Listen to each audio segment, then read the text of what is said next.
Voilà, je crois qu'il est 17h00. Sans doute, les derniers participants nous rejoindront en cours de route, mais je te laisse la parole, Hervé Trocaz des éditions Olivetan.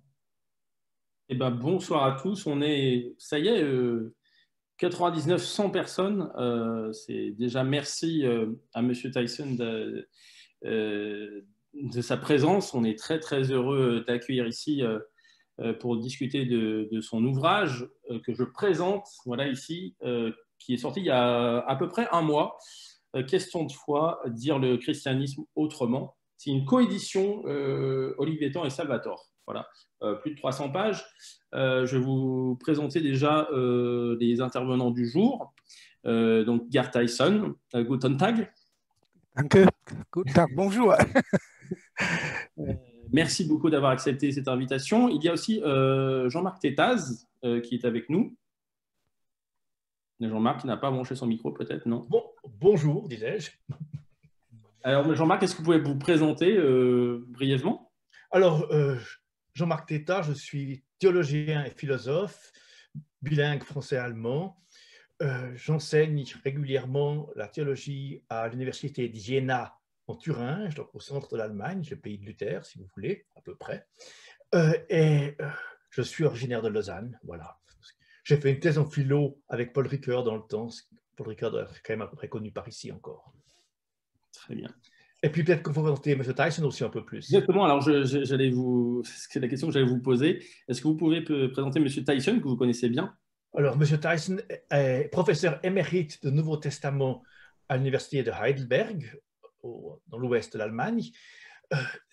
Il est toujours un des spécialistes du Nouveau Testament les plus influents et, j'espère qu'il ne me voudra pas de le dire aussi clairement, les plus novateurs dans la discipline depuis une bonne cinquantaine d'années. Je ne vais pas faire la liste de tous ces bouquins qui traitent aussi bien des aspects sociologiques et psychologiques du premier christianisme que du Jésus historique. Il est l'auteur du manuel classique sur la question dont il prépare la nouvelle édition, si j'ai bien compris, qui date maintenant. On est à combien d'éditions? 5e, 6e édition du Jésus historique? Je ne sais plus, un nombre important d'éditions en tout cas. Il a eu une formation aussi d'enseignant de la religion pour les gymnases en Allemagne, puisqu'en Allemagne, la religion est enseignée dans les écoles secondaires, ce qui n'est pas le cas en France et pas partout en Suisse, ce qui explique pour une part au moins son intérêt aux questions de transmission et de pédagogie de la foi. Ce catéchisme, cette question de foi que nous avons traduit et édité, est un très bon exemple de cet effort pour rendre compréhensibles les enjeux des questions que pose aujourd'hui le christianisme sur la base de 40 ans de recherche en Nouveau Testament, 50 ans même.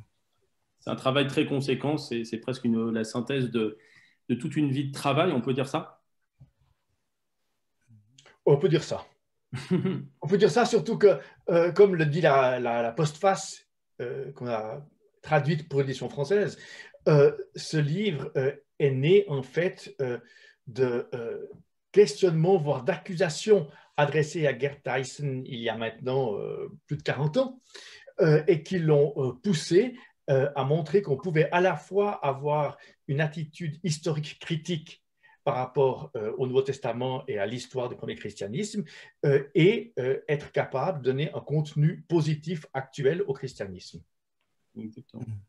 Je poursuis notre tour de table, Monsieur Tétas, pour signaler aussi la présence de Monsieur Jean-Louis Schlegel aussi. Est-ce que vous pouvez vous présenter, Monsieur Schlegel? J'ai fait différentes choses dans ma vie, mais disons, professionnellement, j'ai surtout été éditeur aux éditions du Seuil pendant 25 ans, où je me suis occupé de livres de sciences humaines, enfin, en fait, de tout ce qu'on appelle en anglais la non-fiction, c'est-à-dire la non-littérature, et donc tous les essais de sciences humaines, de philosophie, d'histoire éventuellement, et de théologie. Et puis les collections religieuses des éditions du Seuil. J'ai été très lié à la revue Esprit pendant une bonne partie de ma vie, et donc pendant quelques années, là, j'ai été directeur de la rédaction de la revue Esprit. Et alors, de fait, un peu à cause de mon passé, peut-être parce que j'ai étudié la théologie et la philosophie, pour être plus précise, je suis devenu sociologue des religions. Hein, je fais partie de la confraternité française des sociologues de la religion. J'ai appartenu à un moment au comité directeur de revue scientifique de sociologie des religions françaises, archives de sciences sociales des religions. Voilà, alors disons, les sujets religieux continuent de m'intéresser. Et c'est un peu à ce titre, je pense, qu'on m'a demandé de tenter cette préface du livre de Gerd Theissen. J'ajoute peut-être simplement que pour continuer, juste pour prolonger vraiment d'une phrase ce qu'a dit Jean-Marc, c'est moi j'avais en tête le Gerd Theissen exégète et spécialiste peut-être, disons, de l'histoire sociale du Nouveau Testament, enfin disons des aspects sociaux et autres qu'il a abordés de façon très, très originale. Et j'ai été surpris de voir sa tentative. Disons, ce n'est pas tous les jours qu'on voit un exégète aussi confirmé comme exégète tenter de dire la foi ou de justifier la foi par certains côtés aujourd'hui. Donc ce livre était une surprise vu ce que je connaissais de lui. Et ça a été une bonne surprise. Voilà. Danke. Ja. Alors, donc, pour ceux qui n'auraient pas acheté cet excellent ouvrage de 324 pages, sur la forme, c'est donc un catéchisme qui se présente sous forme de questions-réponses. C'est très dense. Alors, l'avantage, c'est que je donne mon point de vue personnel, c'est que ça se picore, c'est des phrases très ciselées. On n'est pas bien sûr obligé de lire les 324 pages d'un coup, mais vraiment toutes les phrases sont ciselées et sont source de réflexion. Ma première question, Monsieur Theissen, elle est toute simple, elle porte sur le titre de l'ouvrage, Question de foi, dire le christianisme autrement. Pourquoi le christianisme autrement? Quel est votre point de vue, justement? C'est ma question. Ja, question 3, ja, c'est la question 3. Ja, pourquoi dire le christianisme autrement? Dans les temps modernes, un catéchisme ne peut enseigner des dogmes. Par dogme, j'entends des doctrines religieuses qui sont défendues par des sanctions, c'est-à-dire que l'on est exclu de la communauté religieuse si on les nie. Mon catéchisme veut être une porte ouverte. Je veux que les questions ouvrent des portes. Ensuite, nous pouvons sortir de l'espace fermé d'une conscience sécularisée. Nous découvrons alors l'espace infini et sombre de la transcendance, où il n'y a pas qu'une réponse, mais beaucoup de réponses à nos questions. Les catéchèses traditionnels formulent souvent leurs questions non pas pour ouvrir des portes, mais pour fermer la porte. C'est pourquoi ils condamnent d'autres opinions comme des hérésies. Dans le catéchisme de Heidelberg, la messe catholique est condamnée, même si cette condamnation manquait encore dans sa première édition. Elle a peut-être été ajoutée en réponse aux condamnations des doctrines protestantes par le Concile de Trente. Je voudrais, dans mon catéchisme, ouvrir les portes aux autres confessions et religions. C'est pourquoi je voudrais dire autrement le christianisme. C'est mon réponse. Ja.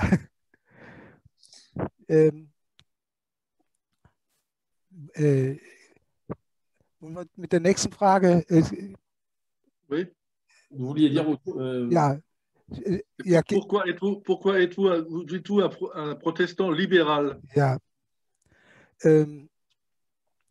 Je critique les confessions et les religions là où elles ferment les portes.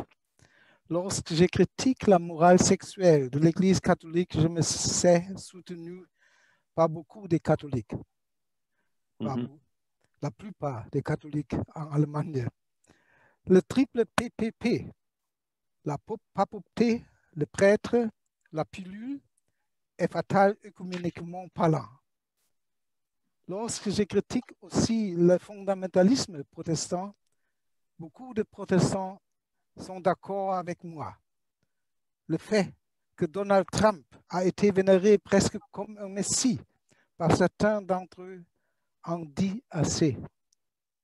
De l'autre côté, je plaide fermement pour le respect de tous ceux qui changent de confession, qui changent d'église et de religion. Pour moi, les conversions sont le signe de la liberté humaine de pouvoir recommencer une fois dans la vie. Justement, je rebondis sur ce que vous dites. Vous parlez des autres religions et j'ai envie de demander à M. Schlegel, vous avez accepté de rédiger la préface de cet ouvrage. Justement, par rapport au public catholique, en quel sens il peut interpeller les catholiques, ce livre? Oh, je pense qu'aujourd'hui, tout le monde le sait.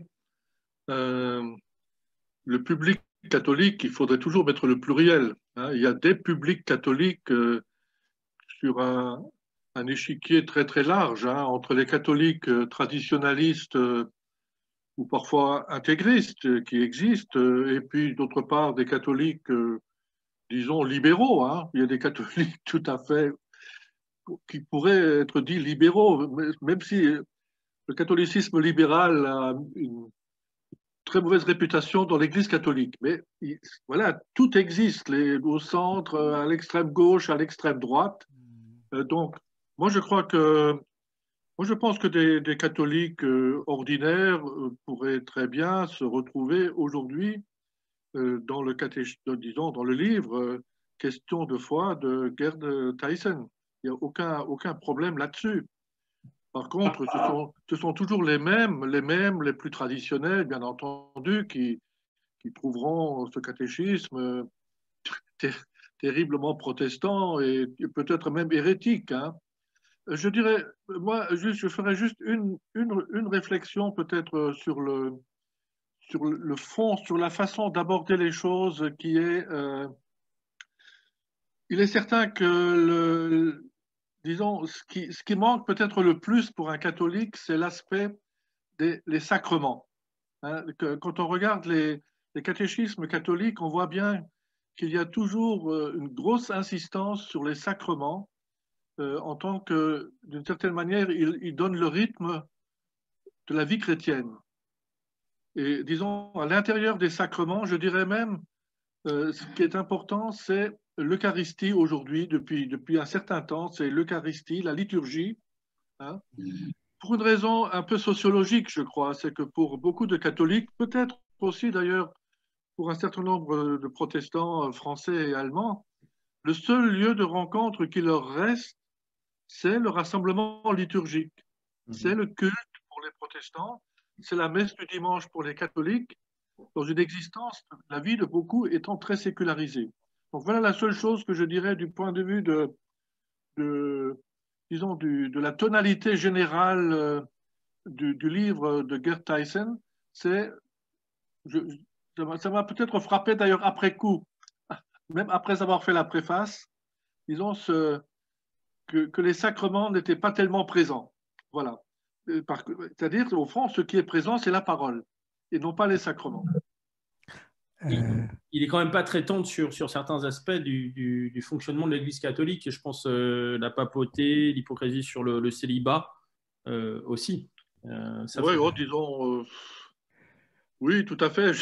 Tout à fait, mais c'est devenu, voilà, je n'ai rien à redire. C'est une critique tellement partagée aujourd'hui par tellement de catholiques que bon,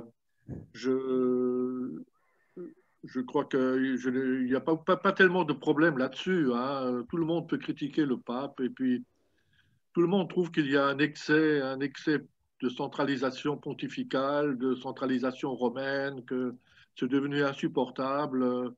Bon, disons, tous les catholiques, normalement, normalement constitué. Par contre, je vais le dire à M. Tyson parce que je l'ai dit à d'autres protestants. C'est vrai que là où je sens la différence, c'est quand même dans le culte, c'est-à-dire dans la liturgie. Je suis un peu mal à l'aise, à titre personnel aussi, avec une sorte ce que j'appelle l'austérité du culte protestant autour uniquement de la parole. Voilà ce que je peux dire. Je dis, voilà, c'est un sentiment culturel très fort qui a derrière lui 400 ans, 400 ans de séparation et de séparation sur au fond des choses très, très concrètes quoi, de la vie, de la culture, de la culture religieuse que chacun a, surtout quand elle a été socialisée comme petit protestant ou comme petit catholique. Il y a monsieur qui m'envoie un message, il voudrait... Monsieur Tyson a la parole avant moi, donc monsieur Tyson d'abord. Darf ich auf Deutsch etwas sagen? Ich habe eine große Sympathie für das katholische Verständnis der Messe. J'ai une grande sympathie pour la compréhension catholique de la messe. Warum? Als Reformierter habe ich zwar eine symbolische Auffassung der Messe, aber die inhaltliche Deutung der katholischen Theologie, dass die Messe eine Transformation, eine Transubstantiation bedeutet, ist für mich das Zentrum des christlichen Glaubens. Die Welt kann sich... Comme protestant réformé, ajouterais-je, j'ai naturellement, théologiquement, une conception symbolique de la Sainte Seine, mais j'ai beaucoup de sympathie pour la conception catholique de la messe comme transsubstantiation, parce que l'idée qu'il y a une transformation est pour moi le centre du message, de la théologie du christianisme. Ja. Also, ich habe meine Vorstellung von der Messe einmal in Spanien vorgetragen und ein Religionsphilosoph sagte mir, höre ich noch heute, wie wunderbar, das war das Vernünftigste, was ich über die Messe je gehört habe. J'ai une fois présenté ma conception de la messe en Espagne et un philosophe de la religion catholique espagnol m'a dit merveilleux, c'est ce qui est introduit de plus sensé, de plus sur le sens de la messe. Ja. Aber Herr Schlegel, Sie haben recht, über die Messe eine gute Gedanken zu haben oder die Liturgie als Gemeinschaft zu erleben, das sind zwei verschiedene Dinge. Mais Monsieur Schlegel, vous avez raison. Avoir des idées sensées sur la messe ou penser à la liturgie comme une expérience que l'on vit en communauté, ce sont deux choses différentes. Ja. Oui, tout à fait. Ja. Und ich habe viel über die Sakramente nachgedacht. Mein Vater war sehr fromm, aber er besuchte nie das Abendmahl. Das war für ihn Aberglauben. Und als ich Theologie studierte, musste ich damit mich auseinandersetzen. J'ai beaucoup réfléchi à la question des sacrements. Mon père était très pieux, mais il n'allait jamais à la Sainte Seine parce que pour lui, ça relevait de la superstition. Donc, quand j'ai étudié la théologie, j'ai dû réfléchir à ce que signifiait le sacrement et la Sainte Seine. Mais je propose que vous reveniez à qu'on revienne à votre exposé, M. Tyson. Alors, la question suivante, c'était pourquoi, est-ce que votre catéchisme est une confession personnelle? C'est-à-dire, est-ce qu'elle n'est pas un peu trop subjective? Je traduis un peu.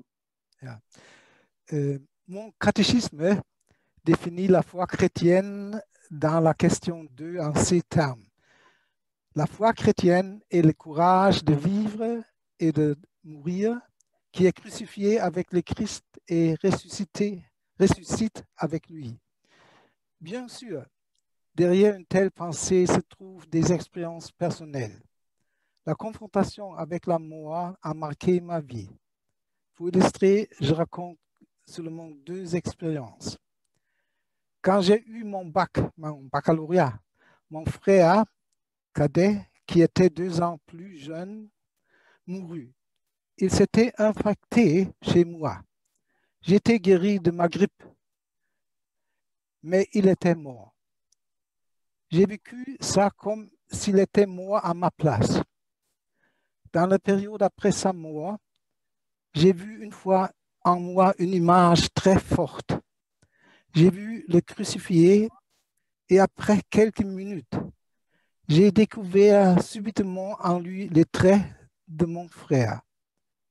Depuis, j'interprète la croix comme un symbole du fait que nous vivons au détriment d'autres vies. Il y a beaucoup d'hommes qui souffrent à notre place. Ma deuxième expérience est la mort de ma mère. J'avais 3 ans. Quand elle est tombée malade, elle m'a fait signe d'approcher. J'ai senti dans l'atmosphère qu'il y avait quelque chose de mauvais qui venait vers moi et toute la famille. Elle m'a demandé de poser ma main sur l'endroit où elle souffrait. J'ai caressé ma mère. Elle a fait d'un petit enfant déprimé un assistant actif. De profession, elle était assistante sociale. Elle avait reçu sa formation chez les diaconesses à Kaiserswerth. Depuis, je sais que nous devons faire des gens sans défense, des êtres actifs. Nous ne vivons pas seulement au détriment des autres, mais nous pouvons aussi aider les autres. Comment vous avez questionné comment ces expériences personnelles peuvent devenir consensuelles? Ils sont à derrière-plan de beaucoup de phrases, mais c'est bon qu'on récite toujours ces épisodes. Yeah. La dernière question, we can continuer. Oui, la question suivante, c'est ça? La Bible. Alors, donc, bien sûr, c'est un catéchisme, donc la Bible est une notion centrale dans cet ouvrage. Néanmoins, il y a, pour ceux qui ont lu l'ouvrage, 2 mots qui sont récurrents dans le livre. C'est le mot expérience et le mot raison. Alors, dans quelle mesure cette raison et cette expérience humaine sont quasiment... enfin, elles sont pour Gerd Theissen aussi importantes que la Bible elle-même. Pourquoi? Yeah. Je suis ici le quadrilatère méthodiste qui remonte à John Wesley. Les fondements de la foi sont la Bible, la tradition, l'expérience et la raison. C'est une base écuménique. La Bible est particulièrement dans le protestantisme la base du consensus. La tradition dans le catholicisme, l'expérience personnelle dans le piétisme, la raison dans les Lumières. Les 4 bases peuvent être établies de manière biblique. Nous avons reconnu que la Bible est une nouvelle interprétation constante de la tradition, qu'elle traite des expériences, par exemple dans les psaumes. La sagesse, c'est-à-dire l'orientation vers la raison, fait partie de la Bible. Mais pourquoi la raison humaine est-elle une base de la foi? Si la raison reste fidèle à elle-même, elle est soumise à l'impératif absolu de la vérité. Parce que nous n'atteignons jamais la vérité, beaucoup abandonnent la recherche de la vérité. Mais la religion nous enseigne à accepter des exigences irréalisables. Nous devons suivre la recherche de la vérité même si nous n'y arrivons jamais. Et nous devons accepter cela comme nos limites et de notre fallibilité. Cet impératif de la raison a pour moi comme obligation de la vérité une qualité religieuse.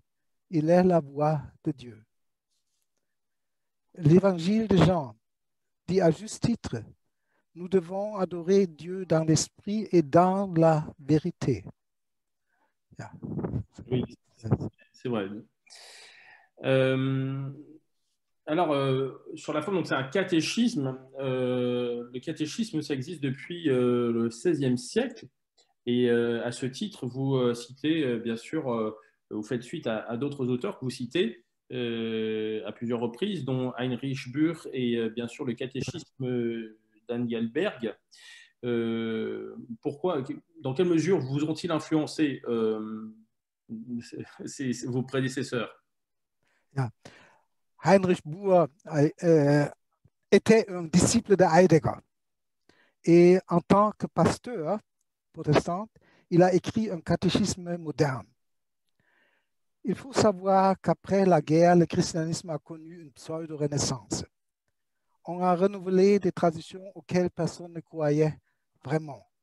Dans le protestantisme, le débat sur la démythologisation n'a pas davantage apporté de véritable renouveau que Vatican II dans le catholicisme. Ces deux impulsions de renouveau sont encore aujourd'hui un modèle. Parce que j'avais entendu parler de la démythologisation de Bultmann, j'ai étudié la théologie. Mais j'ai connu un décalage entre la théologie des intellectuels et la foi des paroisses. Sartre a à cette époque diagnostiqué la foi religieuse comme une forme de mauvaise foi. Oh, je pense que c'est vrai. Heinrich Buhr m'a parlé parce qu'ici, un pasteur présentait sa foi moderne sous la forme d'un catéchisme. La première question chez lui est, je cite, « La foi, qu'est-ce que c'est ?» Sa réponse a été, « La foi pure n'est rien d'autre que du courage. La foi, c'est le courage de vivre. » Mais je me demandais si c'était vraiment l'essentiel. Il me manquait l'inconditionnel et la relation avec Dieu. Mais Buhr a éveillé en moi le plan.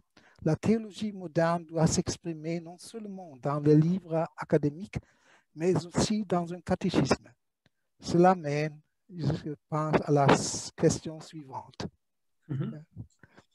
Oui, puisqu'effectivement, Gerd Tyson considère que la Bible est avant tout un livre poétique, voilà, et un tissu de poésie, et pas nécessairement un dogme. Donc, visiblement, vous avez plus ou moins répondu à la question suivante, si j'ai bien compris.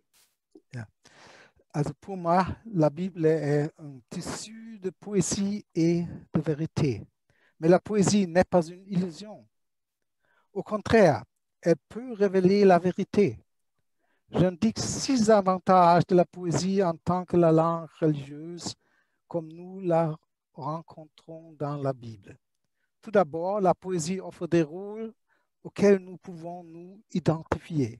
Nous sommes Adam, nous sommes Abraham, nous sommes Zachée, etc.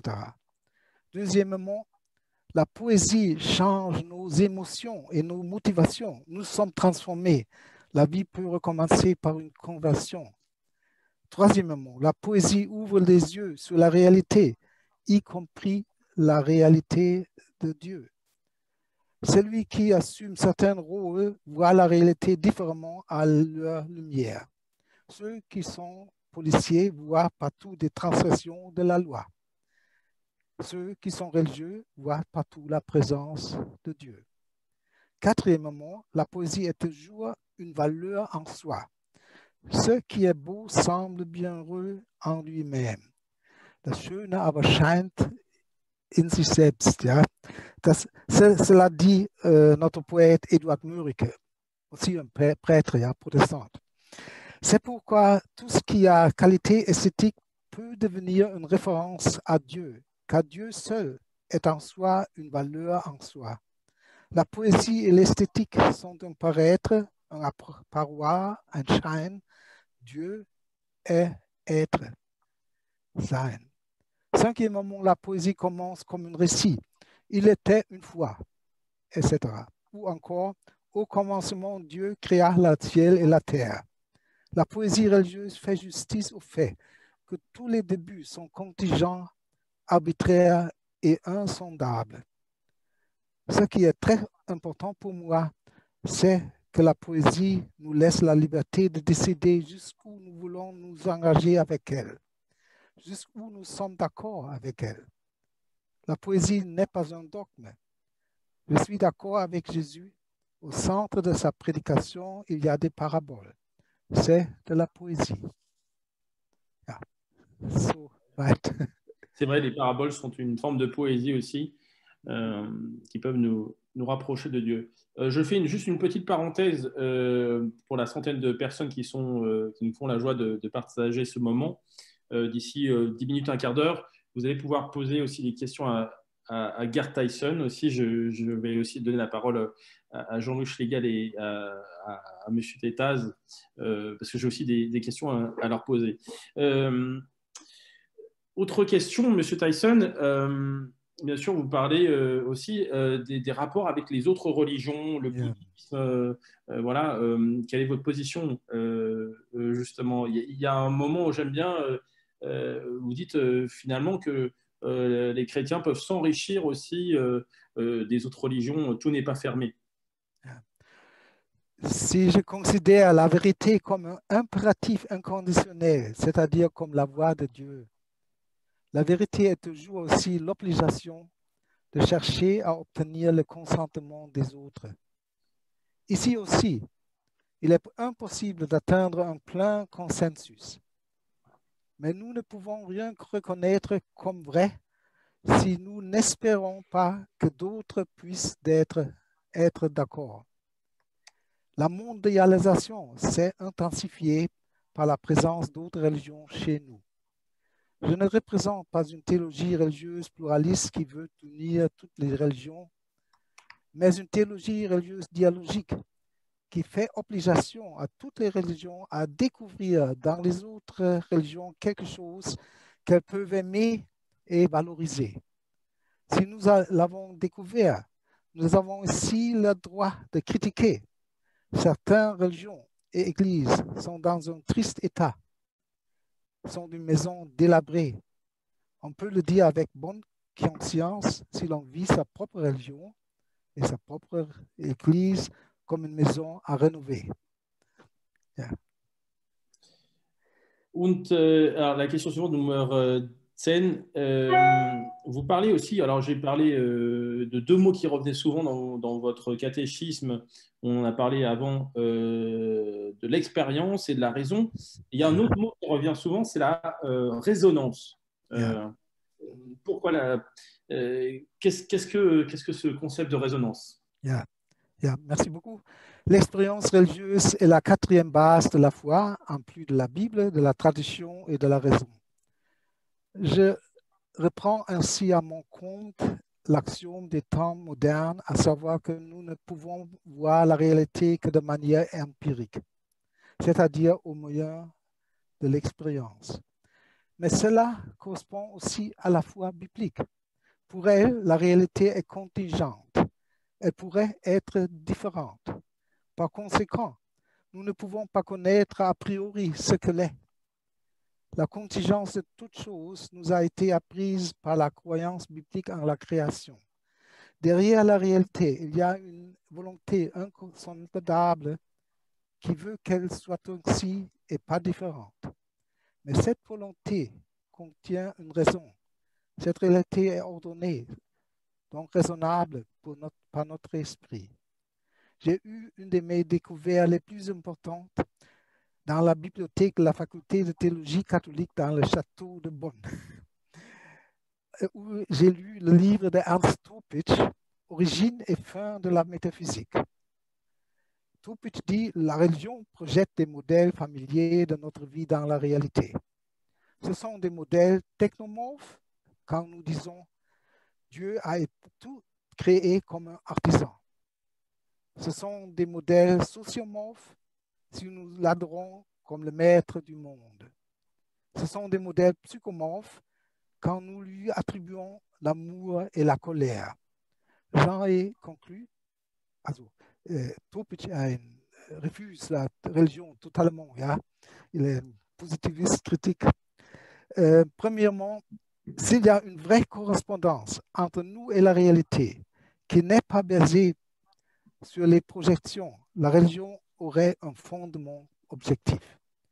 Et deuxièmement, si nous ne pouvons pas seulement reconnaître ces correspondances, mais si nous réagissons intensément à ces correspondances, alors il s'agit d'une expérience religieuse. J'ai appelé ces expériences des expériences de résonance inspirées par le fait que je joue de la guitare et que j'entends toujours ici, la résonance du corps sonore. Dans la religion, nous devenons le corps sonore d'une réalité inconditionnelle. Dans mon catéchisme, j'ai pris une image poétique que je devais à un professeur de religion, un collègue. Monsieur Tétas, veux-tu citer de votre traduction? Yeah. Dans la religion, nous nous trouvons dans une situation semblable à celui qui se rend en hiver dans les Alpes pour y faire du ski, ce que je fais en ce moment. Il s'approche de son lieu de séjour et de la région avec l'espoir d'y trouver du bon air et de l'exercice et de la neige.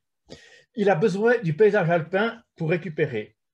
Si un matin, il se trouve devant un paysage enneigé alors que le soleil transfigure tout de sa lumière, il se sent invité à tracer dans la neige un virage particulièrement beau pour être en harmonie avec sa beauté. Toute autre manière de faire lui paraîtrait être une faute vis-à-vis du paysage. Encore faut-il pouvoir. Il l'entend comme un appel qui en émane. Il ne se demande plus si cela correspond à ses besoins. Il est engagé par le paysage à l'achever. Il en va ainsi pour nous dans la religion. Nous nous trouvons dans cette réalité, nous y poursuivons nos buts et nous demandons si elle correspond à nos besoins jusqu'au moment où nous faisons l'expérience d'une conversion, d'un appel puissant qui nous pousse à comprendre notre vie comme une réponse. Alors, nous ne nous demandons plus si la réalité correspond à nos besoins, mais si nous correspondons à ce qu'elle attend de nous. Nous nous trouvons dans le monde des signes qui renvoient à Dieu si nous prêtons l'oreille à ce qu'il attend de nous, si nous modifions la direction de nos pas et menons notre vie comme une réponse à cette attente. Les expériences de sens sont un appel de Dieu. Merci. Et je reprends sur ce que vous dites, M. Tétaz. Il y a à de nombreuses reprises des métaphores. Une reprise dans l'ouvrage Gerd Tyson compare Dieu à un professeur de mathématiques. C'est-à-dire que, pour expliquer à ceux qui nous écoutent, donc Dieu serait un prof de mathématiques qui est devant sa classe et qui laisse sa classe avec un problème mathématique à résoudre. Certains vont se dire ah bah tiens, il nous laisse juger par nous-mêmes. D'autres vont penser oh le prof aurait pu nous donner des clés de compréhension, voilà. Et à de nombreuses reprises, Gerd Tyson utilise des métaphores voilà, qui sont très éclairantes. Je ne sais pas ce que vous en pensez, M. Tétaz, mais... Alors, je suis un grand défenseur et j'ai relu hier les épreuves d'un article sur le sujet que j'ai écrit, donc je suis complètement convaincu par cela, du fait que la théologie doit être dans une démarche poétique et que la clé de cette démarche est le concept de métaphore. Que nous ne pouvons exprimer ce qui est en cause dans la religion en général et dans le christianisme en particulier qu'à l'aide de métaphores. En ce sens, je suis en total accord et en totale consonance, pour ne pas dire résonance, avec la façon de travailler de Gerd Tyson. Et je suppose que Gerd Tyson et moi avons parmi nos références communes les travaux de Ricoeur sur la métaphore et le fait que Ricoeur a montré que le noyau fondamental des paraboles est de l'ordre de la métaphore. Justement, vous me servez une transition toute trouvée, puisque la dernière et l'ultime question que j'avais posée à M. Tyson portait justement, M. Tyson, pour expliquer à ceux qui nous écoutent, bien sûr fait du catéchisme, mais évoque à de multiples reprises d'autres auteurs contemporains. Vous avez cité Ricoeur il y a quelques instants, il y a Camus, il y a Freud, il y a Marx, voilà. Il n'y a pas que des théologiens. Hein, voilà. M. Tyson, est-ce que vous pouvez vous expliquer pourquoi vous convoquez tous ces auteurs que j'ai cités? Je pense que la critique religieuse est aujourd'hui très importante pour la compréhension de la religion. L'année dernière, j'ai publié un petit livre, La critique religieuse comme discours sur la religion, plaidoyer en faveur d'un dialogue post-séculariste dans une série de l'Académie des sciences de Heidelberg.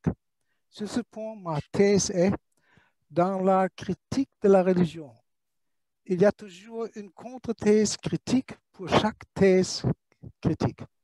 Nous trouvons par exemple chez Ludwig Feuerbach, d'abord la théorie de projection, puis la contre-thèse que la religion est provoquée par la nature. Alors, la religion est une réponse, mais pas une projection. Chez Karl Marx, nous trouvons la thèse selon laquelle la religion est l'expression de la domination des classes dominantes. Chez Nietzsche, la thèse contraire, quel est le ressentiment des classes inférieures qui empêche les membres des classes dominantes de s'épanouir librement. En d'autres termes, la critique religieuse a reconnu la complexité de la religion. Elle a trouvé ni thèse et contre-thèse. Ja? C'était très bon pour moi. En d'autres termes, la critique religieuse a reconnu la complexité de la religion. Il peut servir comme une contribution pour la herméneutique de la religion. Tout dans la religion a deux faces. Paul Ricoeur est exemplaire pour moi parce qu'il a reconnu ces deux faces qu'un conflit herméneutique détermine le discours sur la religion. Il a été accueilli positivement en Allemagne avec beaucoup de ses thèses. Thèses sur la métaphore, mais pas avec cette thèse centrale concernant l'herméneutique conflit, ja, le conflit herméneutique. Ja, so viel dazu. Monsieur, oui, dites-moi. Oui.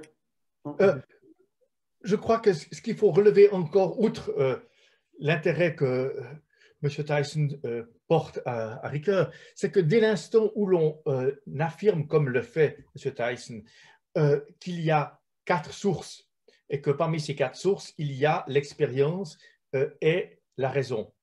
On affirme qu'il y a donc un socle universel de la religion. La raison et l'expérience ne sont pas des domaines réservés aux chrétiens ou aux hommes pieux, par définition. Dès lors, on ne peut qu'entrer en dialogue avec la culture. On ne peut plus envisager d'exprimer ce que le christianisme a à dire sans montrer les points où il y a accord ou les points où il y a désaccord, mais dans tous les cas, les points où il y a discussion avec la culture, par cette dimension universelle qu'impliquent les deux termes d'expérience et de raison, doivent trouver sa place dans la réflexion théologique, religieuse elle-même. Yeah. C'est plus proche au catholicisme que le protestantisme de Karl Barth. Ja? Mais ce serait une position avec laquelle Schleiermacher moi, j'ajoute, j'admire Karl Barth. Ja? Il a fait la résistance contre le nazisme. Ja? Mais j'interprète Karl Barth comme une...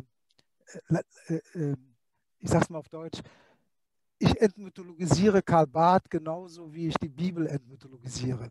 Er hat wunderbar die Bibel erzählerisch weitergeführt und hat Wunderbares da gefunden, was richtig ist. Aber ich muss es genauso entmythologisieren oder interpretieren wie die Bibel selbst.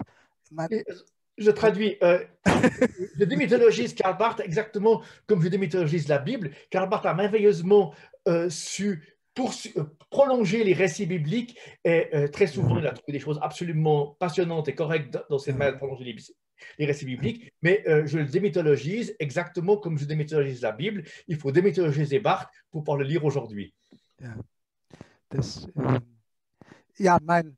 Mon professeur en théologie systématique a été un barthianiste, ja? Mon professeur en exégèse a été Bultmannien. Ja? C'était ma devoir à faire une synthèse. Ja? Je me dis, je prends la démythologisation de Bultmann et je lis Barth. Je pense qu'il a été un génie, mais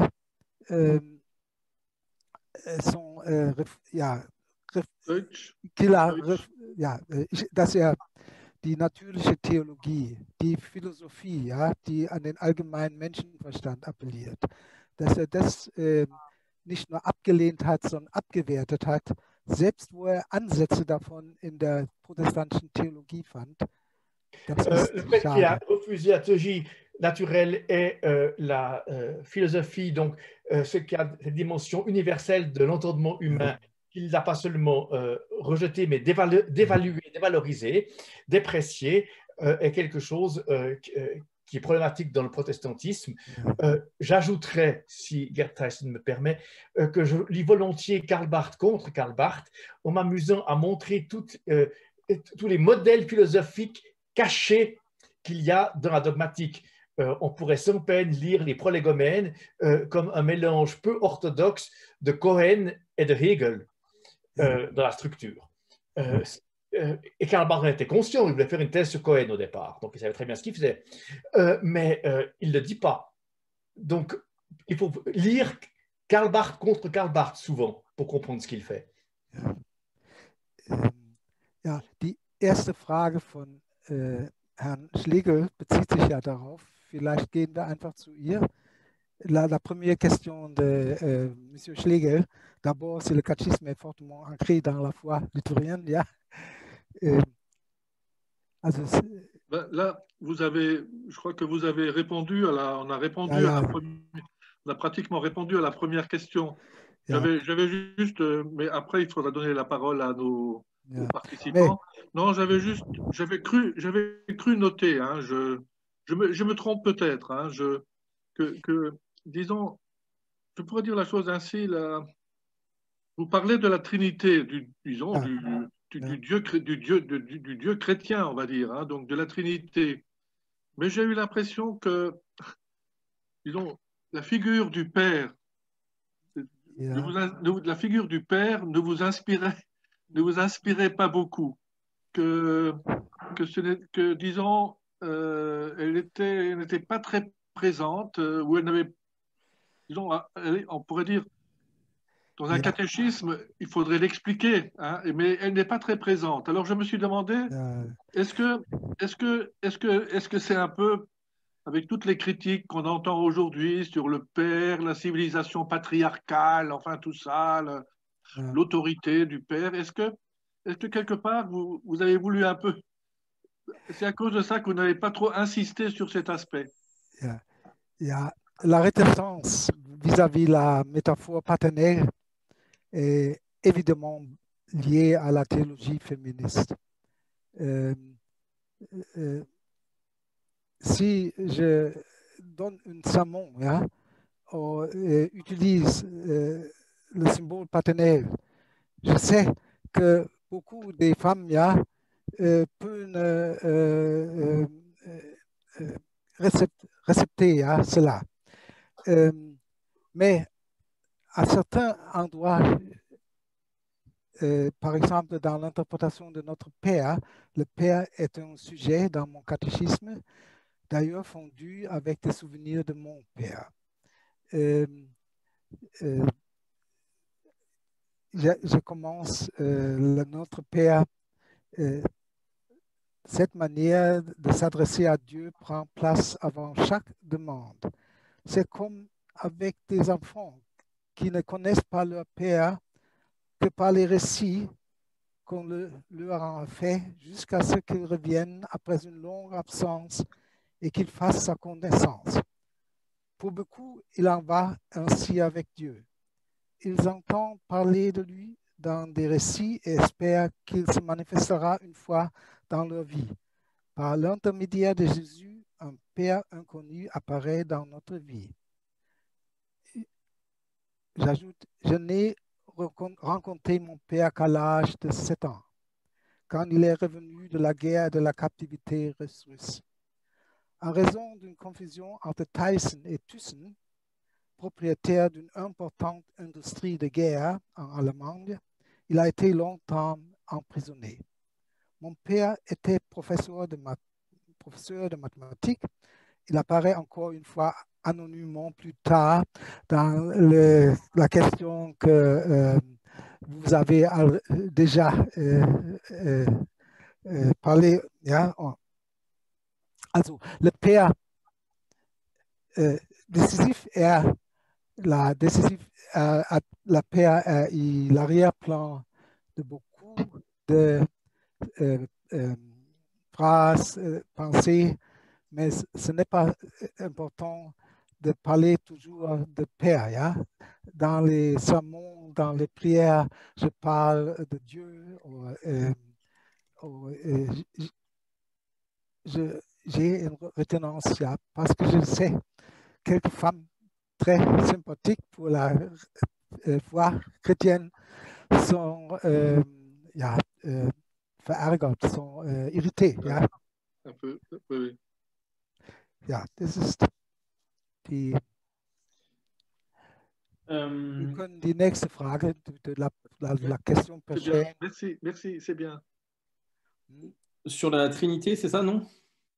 Hervé, à vous? C'est sur la Trinité. La question.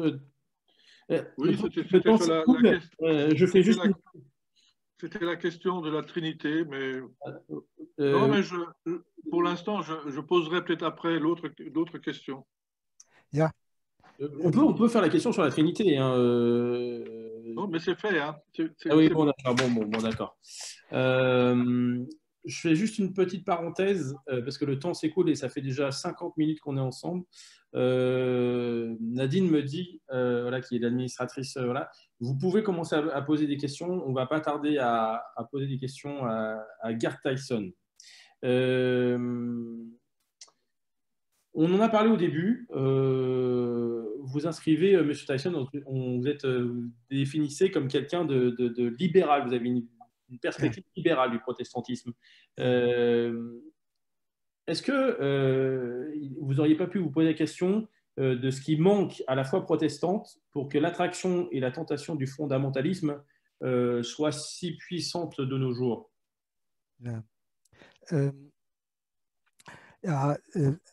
On peut reprocher à ma version libérale du protestantisme d'être trop intellectuel, mais j'ai bonne conscience en ce qui concerne ce point. Pourquoi? Premièrement, je vois dans l'Église et la théologie en de nombreux endroits un manque de vitalité intellectuelle. Depuis un certain temps, se détourner de la religion et dans les cercles intellectuels polis une sorte de consensus tacite. Dans les cercles moins polis, une caractéristique identitaire agressive. Deuxièmement, j'essaie de compenser le côté intellectuel par le caractère poétique de mes méditations, aussi par des romans tels que L'ombre du Galiléen ou L'avocat de Paul. Je veux dire que l'expérience esthétique et l'expérience religieuse sont apparentées. Dans les deux cas, la réalité devient transparente pour autre chose. Troisièmement, c'est vrai, la vie communautaire est déficitaire dans le protestantisme. Je l'ai cherché dans la communauté des étudiants, avant cela chez les scouts chrétiens, les Boy Scouts, Christian, mais je l'ai quitté pour protester contre une forme de piété qui mettait l'accent de façon trop unilatérale sur la communauté. Je pense que le protestantisme peut wie sagt man, lernen, kann da etwas vom Katholizismus lernen. Katholiken haben mir immer gesagt, die Gemeinde und die Gemeinschaft hat bei uns eine größere Bedeutung als bei euch. On peut apprendre quelque chose du catholicisme. Les catholiques ont toujours dit que chez nous, chez les catholiques, la communauté a un rôle beaucoup plus central que l'individualisme chez les protestants. Ich war etwa 20 Jahre, wir haben einen Universitätsgottesdienst jede Woche und viele Professoren waren nicht bereit, also das zu organisieren. Ich war etwa 20 Jahre Presbyter, also Ältester, nicht? Mit Einsammeln der Kollekte und Bibel rezitieren, habe versucht, da ein bisschen Gemeinschaft herzustellen. Es ist sehr schwer im Protestantismus. Pendant 20 ans, je me suis occupé du culte universitaire. Beaucoup de collègues n'étaient pas prêts à s'y engager. J'ai assumé le rôle de conseiller de paroisse. Conseiller de paroisse, dirait-on en français, lecture biblique, collecte, etc. Dans l'espoir de créer une dimension communautaire dans le cadre de l'université, mais c'est très difficile dans le protestantisme de créer ce genre de structure communautaire. Nur eine Episode. Einmal, wir haben nach dem Gottesdienst einen kleinen Café. Ich begrüßte jemanden, der sehr oft da war, und ich war ganz erschrocken. Er sagte, ich besuche jetzt schon jahrelang diesen Gottesdienst und Sie sind der Erste, der mich persönlich anspricht. Sowas ist entsetzlich, ja. Da ist eine Gemeinschaft und es sind lauter separierte Individuen. Und da ist in der Tat ein großes Defizit protestantischer Gemeindelebens. Da hat Herr Schlegel völlig recht. Une petite anecdote, après le culte, il y avait toujours un café et une fois, M. Tyson a salué quelqu'un qui était présent, qui était venu au culte, qui lui a dit, je suis depuis des années régulièrement au culte ici et au café après, et c'est la première fois que quelqu'un me salue personnellement. Ça montre à quel point il y a un déficit de communautaire. C'est insupportable d'imaginer que les gens sont présents ensemble, mais qu'en fait, il n'y a aucune communauté qui existe. Ils sont chacun là pour eux. Et il y a effectivement un vrai déficit chronique de dimension communautaire dans le protestantisme. Là, Louis Schlegel a tout à fait raison. Nous avons 4 questions. On va en garder une parce que c'est... je pense que les questions, leur tourne et puis les gens auront des questions à poser. On va ouvrir les perspectives. On a compris ce qui faisait défaut à la fois protestant, vous l'avez expliqué. Mais par conséquent, un catéchisme pour notre temps, est-ce qu'il ne devrait pas se poser aussi la question du devenir de la foi chrétienne, qui peut être un peu complexe parfois et qui, dans un contexte où la culture et nos contemporains, la mémoire en général, s'efface par pans entiers. Quel est l'avenir justement du christianisme selon vous?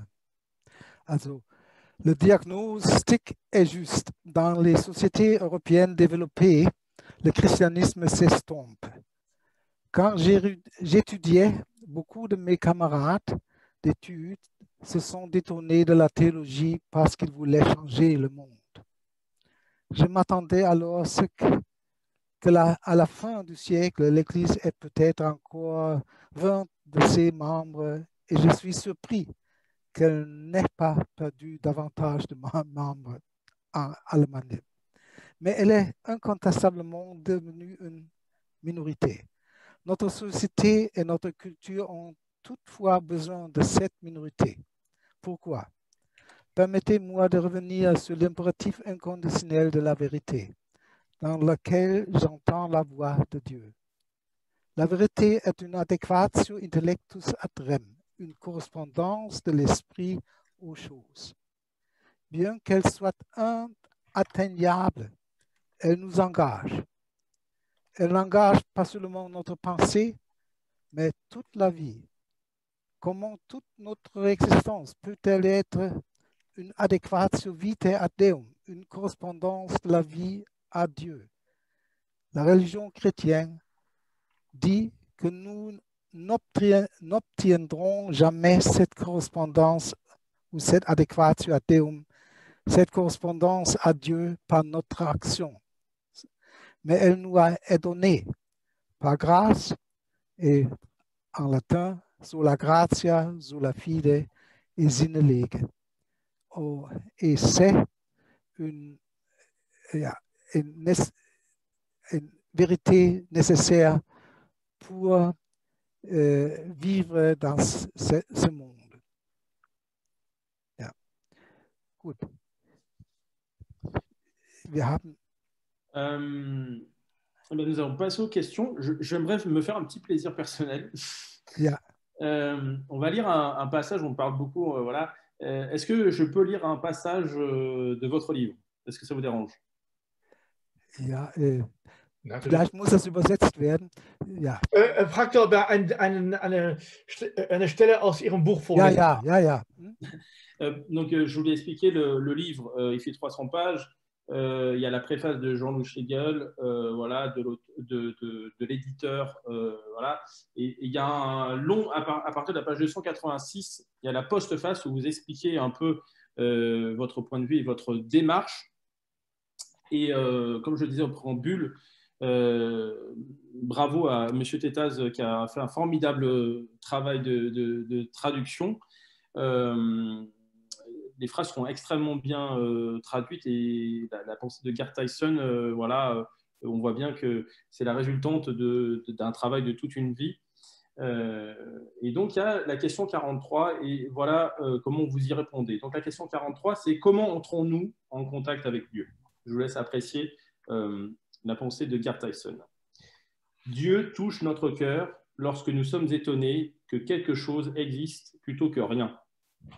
Nous sommes alors immédiatement en relation avec la puissance qui crée tout à partir de rien et qui fait que tout sombre dans le néant. Cela vaut pour nous aussi. Avant notre naissance, nous n'étions rien. Et après notre mort, nous ne serons plus rien. Entre la naissance et la mort, le présent est comme un instantané dans un film qui sombre dans le néant entre les deux directions. Le passé n'est plus, le futur n'est pas encore, le présent, un passage d'un néant à un autre néant. La puissance qui crée l'être à partir du néant nous entoure à chaque instant. Voilà, c'est très dense, c'est très bien écrit. Voilà, donc merci pour ce cadeau. On va passer aux questions. Je réponds à Nadine directement, je vois dans le chat. Si ça ne vous dérange pas, Nadine, je vais poser les questions que vous formulez dans le chat. N'hésitez pas à continuer à les formuler. Et puis, M. Tétaz va les traduire. La première question est de Francis. On a parlé de la raison à plusieurs reprises. Est-ce qu'on peut remonter remonter entre guillemets dans le temps, derrière la création, comme un acte premier d'amour, c'est-à-dire sans raison, pour chercher une rationalité dont l'homme serait le maître. Il y a une même idée aussi pour l'acte de la croix avec Paul. Also ich übersetze, es geht die Vernunft. Kann man hinter, mit Anführungsstrichen, die Schöpfung als Liebesakt, das heißt als Akt, der grundlos ist, zurückgehen, vermutlich ergebnislos eine Rationalität zu suchen, von der Mensch der Herr wäre. Oder der Herr wäre. Und das Gleiche oder dasselbe könnte man mit Bezug auf das Kreuz und gibt es da nicht so etwas wie eine Nichtweisheit des Menschen? Ja, ganz gewiss. Wir können hinter jeder Frage zurückfragen, eine weitere Frage stellen. Und da unsere Vernunft die Fähigkeit hat, sich auf sich selbst zu beziehen und eine Frage deswegen bis ins Unendliche verfolgen, verlaufen sich solche Fragen in einer großen Dunkelheit. Certes, on peut toujours poser une question à propos de chaque question et aller comme ça à l'infini en remontant de question en question. Notre raison, notre pensée en est capable, mais cela nous amène finalement uniquement dans des choses tout à fait obscures et incompréhensibles. Wir können erst aufhören, wenn wir auf etwas stoßen, bei dem es wichtiger ist, wie wir uns verändern, wie wir engagiert werden, als dass wir noch weiter fragen. Nous pouvons arrêter ce processus que lorsque nous heurtons à quelque chose qui nous demande de nous changer plutôt que de continuer à questionner. Et c'est à ce moment-là seulement que cette remontée des questions sans fin prend fin. Ja. Die Unendlichkeit dieser Frage ist aber ein Anlass, diese Wende herbeizuführen. Wenn wir auf etwas bezogen ist, das so unendlich tief ist, dann sind wir selbst gewissermaßen als Ebenbild, ich liebe diese, als Ebenbild Gottes, ja, also wir sind genauso gewissermaßen unerforschbar wie die Unendlichkeit in der Welt überhaupt. Das ist ein Gedanke, den findet man bei Karl Jaspers sehr oft.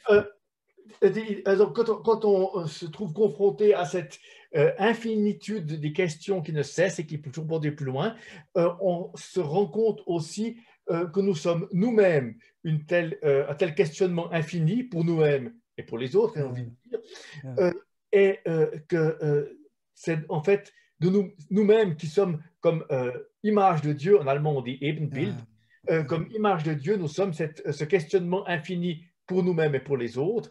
Et ce parallèle est quelque chose qui provient de la réflexion de Karl Jaspers, donc le philosophe existentialiste auquel, entre nous, Paul Ricoeur a consacré ses deux premiers livres. Und man darf, wenn man in einem rationalen Problem nicht mehr weiterkommt, nicht die Rationalität aufgeben, sondern oft kann man auf einer Metaebene, wenn man über das Scheitern eines Gedankens nachdenkt, darin doch noch eine Vernunft finden. Also eine Meta-Rationalität. Das habe ich von Jaspers gelernt. Quand on se trouve confronté à une question sur laquelle on finit par échouer, à laquelle on n'arrive pas à trouver de réponse, ce n'est pas la fin de la rationalité, mais c'est l'occasion de réfléchir sur les raisons de cet échec et de découvrir dans à ce second niveau, ce méta-niveau, une nouvelle forme de rationalité. Donc, il y a, si vous voulez, une rationalité des difficultés de la pensée. Et c'est quelque chose que Gerd Theissen a appris de Karl Jaspers.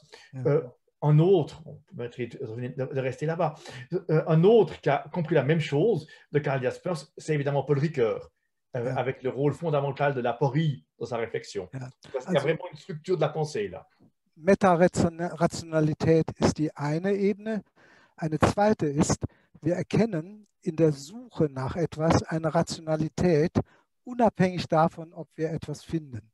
Yeah. Le second niveau qu'il faut encore mentionner, c'est que nous découvrons une rationalité dans la logique de la question, du questionnement, indépendamment de savoir si nous trouvons une réponse à nos questions ou non. Ja, also es gibt neben der Rationalität, die wir gewohnt sind, noch, das haben Philosophen in einer Tradition, die leider vielen nicht mehr bewusst ist, gefunden, gibt es weitere Formen von Rationalität. Mein prägendes Buch für mich war von Karl Jaspers über die Wahrheit, wo er viele Formen von Wahrheit unterscheidet. Ich glaube, manches zu einseitig abgegrenzt, aber es hat mich bis heute überzeugt, es gibt viele Formen von Rationalität. Und ja. Also, il faut insister sur le fait qu'il y a plusieurs formes de rationalité, et pas seulement une seule. Et pour M. Theissen, ce qui a été un élément décisif dans sa réflexion, c'est le livre de Karl Jaspers sur la vérité, qui l'a convaincu qu'il y avait plusieurs formes de vérité, même si parfois la façon dont il délimite lui paraît un peu trop tranchée. Mais l'idée fondamentale qu'il y a plusieurs formes de vérité et donc plusieurs formes de rationalité lui semble une idée absolument fondamentale et indispensable. Ja, gut. Das sind noch bestimmt viele Fragen. On est monté dans la rationalité, voilà, et une question peut-être un peu plus terre à terre de Nadine. M. Theissen parlait de l'anecdote là du café, voilà. Une question, voilà, vraiment plus contemporaine. Comment peut-on vivre la communauté en vivant sa foi dans la vie de tous les jours? Qu'est-ce que le fait que la vie ensemble soit si loin de notre pratique finalement? Parce que Nadine dit il me semble que l'individu est mis au centre par Jésus dans les évangiles, il est appelé aussi à vivre en témoin ensemble. En fait, la question sous-jacente, c'est voilà, comment on peut vivre en communauté aujourd'hui? wie kann man heute in Gemeinschaft leben? Wie kann man irgendwie, das war auch in der Frage drin, wie kann man irgendwie einen Ausgleich zwischen Individualismus und Gemeinschaft kriegen? Ja, ich glaube, wir unterliegen 3 grundlegenden Imperativen. Dem allgemeinen Imperativ, Kant, kategorische Imperativ, allgemeine Regeln lenken unser Verhalten.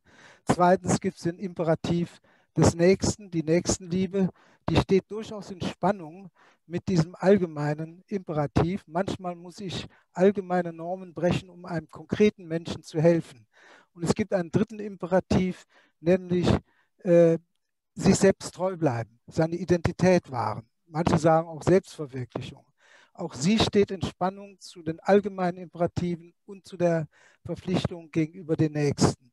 Alle 3 Imperative finden wir in der Bibel. Ja. Also zunächst mal, es gibt 3 Formen von, excusez-moi, je français pas allemand. Ja. Il y a 3 types d'impératifs qu'il faut distinguer. Il y a d'abord l'impératif que Kant appelle catégorique, qui s'appelle à tous, qui s'adresse à tous, qui s'impose à tous, et puis qui formule donc une règle ou des règles générales, universelles. Il y a ensuite la situation particulière qui peut m'amener à devoir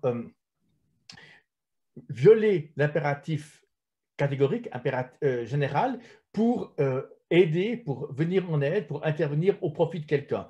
Et puis, il y a un 3e impératif que beaucoup mettent aujourd'hui un peu au premier plan, c'est l'exigence de préserver son identité. On parle aussi volontiers d'autoréalisation, réalisation de soi aujourd'hui, qui est ou qui peut être en conflit aussi bien avec le premier qu'avec le 2e impératif. Mais tout ça nous laisse dans une dimension encore individuelle. Und die Frage, Herr Theissen, war, wie kann man darin noch so etwas wie Gemeinschaft aufbauen? Ja, wir können, die Gemeinschaft wird natürlich, ohne allgemeine Imperative geht es nicht, ohne den Nächsten zu lieben, aber auch nicht ohne unseren Einsatz zu fordern. Wir müssen, wenn wir Gemeinschaft aufbauen, riskieren, dass wir zum Beispiel in der Gemeinschaft unbeliebt werden. Wer sich einsetzt für die Aufnahme von Flüchtlingen, hat x Gegner. Kurz, ich meine, wir werden nie befriedigend diese 3 Imperative zum Ausgleich bringen, aber es ist die große Aufgabe, immer wieder Kompromisse zu finden. Und wenn wir uns darüber verständigen, auf einer wieder Metaebene, dass keiner die vollkommenen Lösungen hat, weder allgemeine Imperative durchzusetzen, sondern auch nicht jedem Nächsten gerecht zu werden, auch nicht jedem Individuum seine Entfaltung zu geben, dann können wir uns, glaube ich, gut verständigen auf dieser Grundlage. Die christliche Gemeinde ist eigentlich keine schlechte Basis dafür, weil sie weiß, dass alle Menschen unvollkommen sind. Das ist für mich eine wichtige Grundlage, um Gemeinschaft zu erleben. Wenn ich danach suche nach positiven Dingen, dass die Vernunft uns alle verbindet, dann finde ich Menschen, die sind unvernünftig. Aber wenn ich sehe, dass Menschen unvollkommen sind, dann kann ich bei jedem Menschen mich gewissermaßen anschließen. Deswegen ist also die Erfahrung einer Distanz gegenüber Gott, auch die Demut, die damit hängt, eine ganz wichtige Chance, glaube ich, um Gemeinschaft zu bilden, obwohl wir unvollkommene Menschen sind. Also, j'essaie de résumer ce qui va être dit. Les 3 impératifs qu'on a vus, qu'on a évoqués, sont des conditions indispensables à toute forme de communauté, en étant conscient du fait que ces 3 impératifs sont en conflit, donc qu'ils vont nous amener à nous retrouver en conflit avec d'autres personnes. Il suffit de penser à ce qui se passe si l'on s'engage pour l'accueil de réfugiés, les types d'actions que l'on provoque. Mais on va pouvoir trouver une communauté, réaliser une communauté, qu'à condition d'être conscient que nous devons faire des compromis, et que la base de la communauté ne peut pas être le fait que tous les hommes sont parfaitement rationnels, mais que tout un chacun est naturellement quelqu'un qui est lui-même objet d'imperfection et d'irrationalité. Et donc, cette dimension seconde, ce méta-niveau, est le niveau auquel on peut reconnaître autrui dans ses forces et ses faiblesses, et donc créer quelque chose comme une communauté. Et dans ce cadre-là, l'idée de la communauté chrétienne, en allemand, on distingue Gemeinschaft et Gemeinde. Gemeinde, c'est véritablement ce qu'on traduit souvent par la paroisse, la communauté concrète, donnée, historiquement située, localement, etc. La communauté chrétienne en ce sens-là, comme Gemeinde, est un bon modèle parce qu'on apprend à y vivre ensemble dans des compromis et dans un engagement, même si on n'est pas tous d'accord sur tous les points. Très bien, merci beaucoup. Pardon, j'ai une carte action, vous voulez rajouter quelque chose? Da waren eingeblendet Fragen. Wir sollten zu der rückkehren zu der Frage, wie man Christentum heute sagt. Habe ich il y a quelques autres questions. Ja? Oui. Il y a Benoît qui pose la question, donc votre livre s'appelle Question de foi, dire le christianisme autrement. La question de Benoît, c'est de savoir, on répète depuis 2000 ans, on se base sur, on répète le même, il faut que je retrouve la question de Benoît. Et en gros, c'est, on répète depuis encore aujourd'hui au mot près les symboles de la foi, les apôtres, etc. Quel sens ça de répéter encore aujourd'hui ces symboles, voilà. D'où le christianisme autrement. Also, die Frage ist, seit 2000 Jahren oder fast wiederholt man dieselben Formulierungen, zum Beispiel im Glaubensbekenntnis, Apostelbekenntnis. Glaubensbekenntnis, welchen Sinn hat es, immer wieder diese alten Formulierungen zu wiederholen, die seit 2000 Jahren bestehen? Ein pragmatischer Sinn ist natürlich, es ist als Konsens vorgegeben. Deswegen bin ich auch dagegen, die alten Glaubensbekenntnisse auszusortieren. Man kann sie interpretieren. Aber ich bin entschieden dafür, neue Glaubensbekenntnisse zu formulieren. Ich habe selbst immer wieder Versuche gemacht dazu, schon als Student. Und jetzt auch vor kurzem. Das habe ich aber gerade nicht bei mir. Ich habe auch ein Menschenrechtsbekenntnis formuliert, dass man im Gottesdienst sprechen kann, weil ich meine, wenn wir uns für alle Menschen öffnen, müssen wir klar signalisieren, elementare Anforderungen.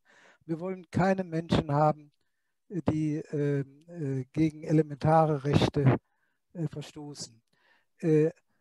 Wir haben in unserem Universitätsgottesdienst mal zusammengestellt, sagen wir mal, 10 neue Glaubensbekenntnisse. Sie haben sich nicht durchgesetzt, im kleinen Heft, ja. Es gibt viele Versuche. Das schönste neue Glaubensbekenntnis ist meines Erachtens von Kurt Marti, dem Schweizer Dichter aus Bern, der gestorben ist, also im hohen Alter Dichter. Also es gibt solche Glaubensbekenntnisse und wir sollten sie mehr nutzen. Und zwar abwechselnd, nicht so dogmatisch, das ist jetzt die Wahrheit, sondern um zu signalisieren für alle, es gibt verschiedene Wege, über Gott und Christus nachzudenken. Also, M. Tyson est contre l'idée que l'on pourrait simplement supprimer les vieilles confessions de foi anciennes. Elles ont une fonction importante en ce sens où pragmatiquement, elles expriment un consensus. Mais il faut évidemment constamment les réinterpréter et les reformuler.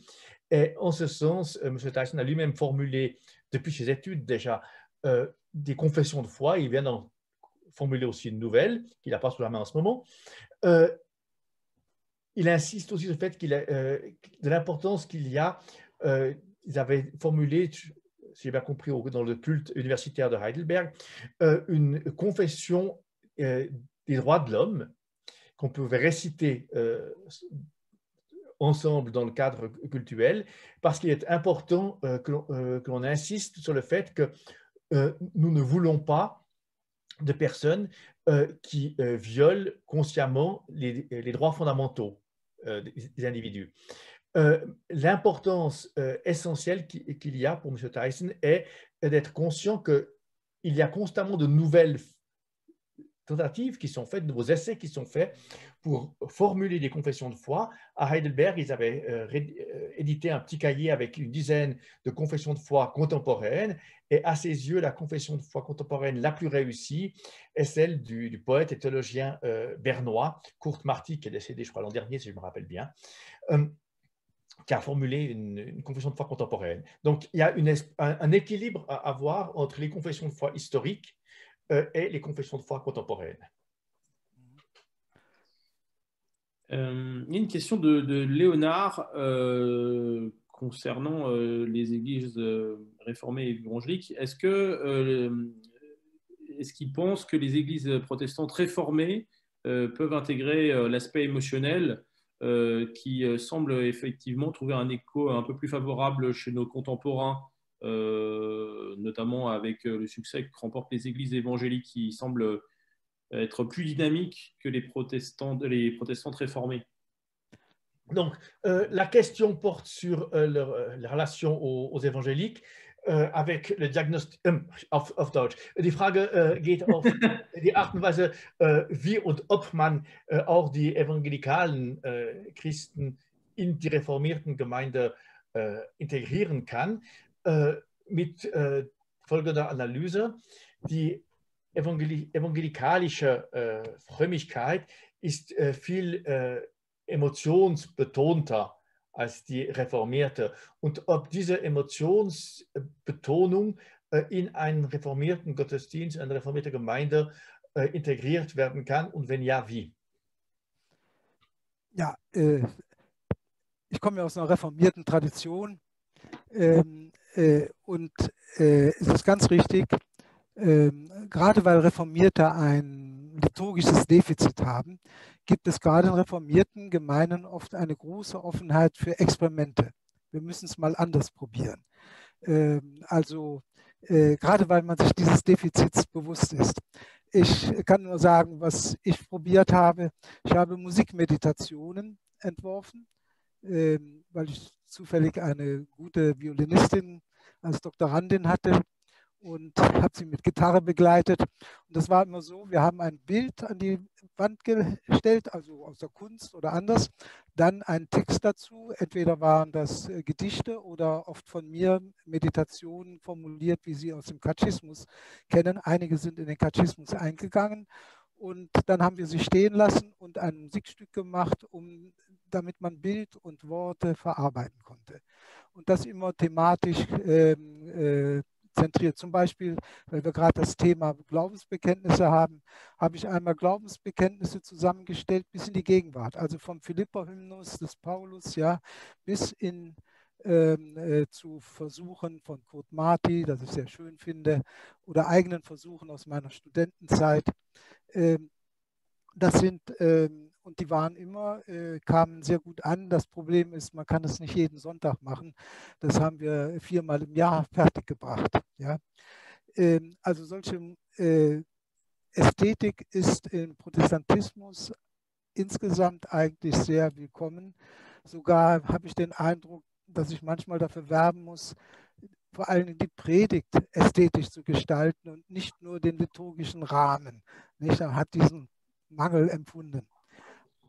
Aber gerade wenn wir die Reformierten wissen, wir haben da ein Defizit, sind sie offen für auch Reformen. Immerhin reformiert heißt ja, hat ja was zu tun mit Reformen. Alors, M. Tyson vient d'un milieu réformé et à son avis, les réformés sont très ouverts à toutes sortes d'expérimentations et d'innovations dans le domaine liturgique et cultuel. Et il peut rapporter ce que lui-même a fait, ce qu'il a lui-même vécu. À Heidelberg, ils avaient développé des formes de méditation musicale où il profitait du fait qu'il avait une doctorante qui était une très bonne violoniste, qui l'accompagnait à la guitare, et il projetait une œuvre d'art, et il y avait des textes poétiques comme ça qu'on mettait en résonance avec la musique et l'art, et qui laissait la place à chacun pour un moment d'appropriation et de réflexion sur le texte lu, sur la musique qu'on entendait et sur l'œuvre projetée. Donc, on ne peut pas faire ça tous les dimanches, évidemment, mais c'est une manière de faire qui laisse une place à la dimension esthétique, une place plus importante que ce qui est usuel dans le culte réformé. Un aspect qui semble important aussi à Gerd Theissen, c'est que cette dimension esthétique ne doit pas se limiter à la liturgie, mais qu'elle doit aussi avoir sa place dans la prédication. Il y a donc une réflexion à mener sur une esthétique de la prédication. Ja.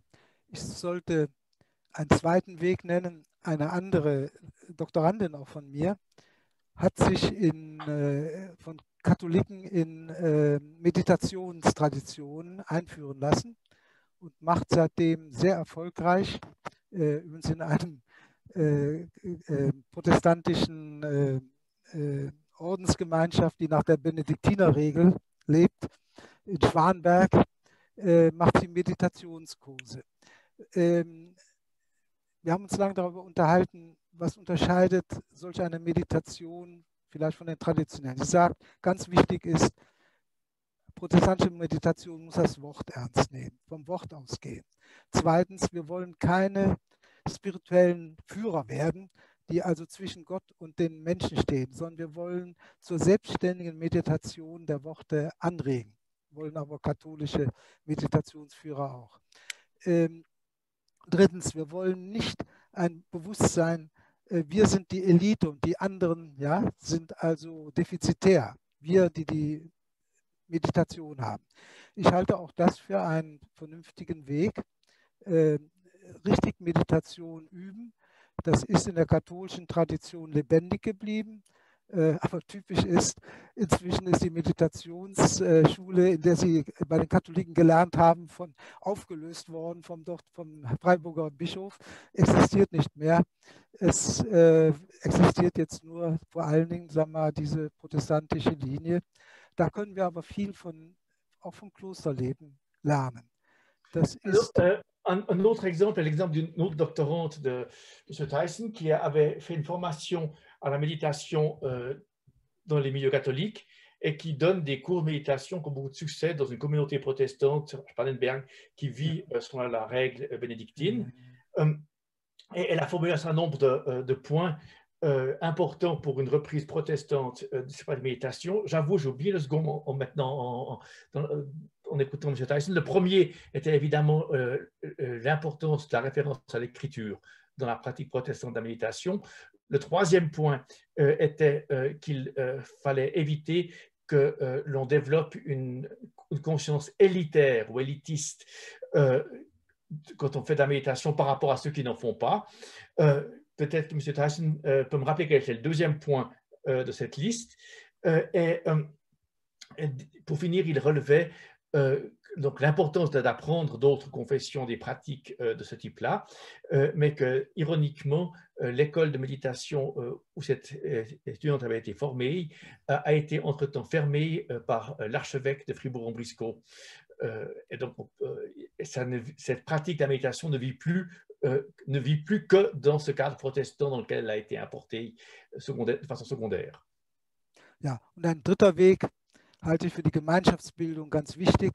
Eine Gemeinschaft, die nur für sich lebt, das kann man machen, aber in der christlichen Tradition ist Gemeinschaft etwas, was für andere auch da ist. Wenn man sich in kleinen Gruppen zusammentut und anderen hilft. Ich weiß, das geschieht oft im säkularen Bereich. Ich habe eine der ersten Gruppen von Amnesty International in Deutschland gegründet. Ja, ich war nicht die Initiative, das war ein Jurastudent. Ich habe nur mitgemacht, ja, aber ich habe viel gelernt dabei. Er war übrigens sehr christlich motiviert.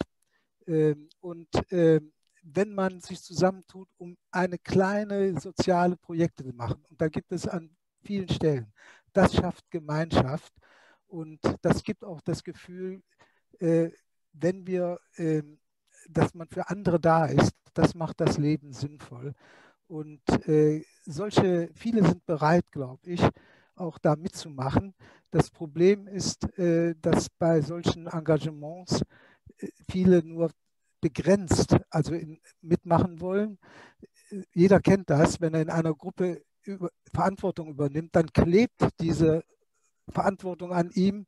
Er möchte gerne mal wieder aus der Verantwortung entlassen werden, aber es findet sich keiner, der das übernimmt. Also da kann die Kirche helfen, Gruppen zu schaffen, in denen man aktiv werden kann und in denen man doch nicht auch ausscheiden kann, wenn man sich überfordert fühlt oder wenn andere Aufgaben vorrangig werden. Das wird uns also zusammenhalten, Angebote anderen zu helfen und das zu organisieren. Das müssen wir aber mit allen machen, ob wir nun Christen sind oder nicht, denn Hilfe zu anderen ist eine allgemeine menschliche Aufgabe. Dans la logique chrétienne, on ne crée pas une communauté pour la communauté, mais la communauté a toujours une dimension qui la dépasse, elle est là pour les autres. Et dans ce cadre, il est important de créer des structures qui permettent aux personnes de s'engager sans que brusquement elles se retrouvent dépassées par la responsabilité qu'elles ont prise, parce qu'il devient impossible de la remettre à un autre quand on n'a plus le temps, quand on a d'autres obligations professionnelles, quand la vie change, que sais-je encore. Donc, il y a là un aspect qui est probablement important pour l'Église, à savoir de créer des structures qui permettent aux gens de s'engager en sachant que d'autres sont là pour reprendre le flambeau quand elles n'auront plus le temps ou plus les moyens de poursuivre leur engagement. Mais toujours, cette dimension pour autrui est absolument centrale dans la conception chrétienne de la communauté. Ja, ich sollte aber sagen, ich meine, ich bin Intellektueller. Ich glaube, alles Neue beginnt im Kopf, mit klaren Gedanken möglichst.